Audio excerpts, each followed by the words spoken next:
Hi hello ಎಲ್ರಿಗೂ ನಮಸ್ಕಾರ ರೀ. ನಾನು ನಿಮ್ಮ ಪೂಜಾ ಮಾತಾಡ್ತಾ ಇರೋದು. ಎಲ್ಲರೂ ಹೆಂಗದೀರಿ, ಆರಾಮಿದ್ದೀರಿ ಅಂತ ಹೇಳಿ ನಾ ತಿಳ್ಕೊತೀನಿ ರೀ.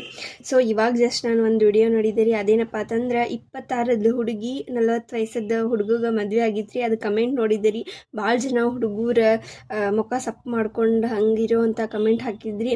ಸೊ ಅವ್ರಿಗೊಂದು ಸಮಾಧಾನಕರವಾದಂಥ ಮಾತು ಹೇಳ್ತೀನಿ ರೀ. ಅದೇನಪ್ಪ ಅಂತಂದ್ರೆ ಯಾಕೆ 40 ವಯಸ್ಸಾದ್ಮೇಲೆ ಅವ್ರು ಮದುವೆ ಆಗತ್ತಾರ ಅಂದ್ರೆ ನಿಮ್ಮಷ್ಟು ವಯಸ್ಸಿದ್ದಾಗ ಅವ್ರಿಗೂ ಹುಡುಗಿ ಸಿಗ್ಲಾರ್ಕ ಅವರು ನಿಮ್ಮಂಗೆ ಮುಖ ಸಪ್ ಮಾಡ್ಕೊಂಡು ಏನಾರ ಆಗಲಿ ನಾವು ಮದ್ವೆನ ಆಗ್ಬೇಕಂತ ಹೇಳಿ ಕಷ್ಟಪಟ್ಟು ಓದಿ ಗೌರ್ಮೆಂಟ್ ಜಾಬ್ ಹಿಡ್ಕೊಂಡು 26 ವಯಸ್ಸದ ಹುಡುಗಿನ ಮದ್ವೆ ಮಾಡ್ಕೋತಾರಿ.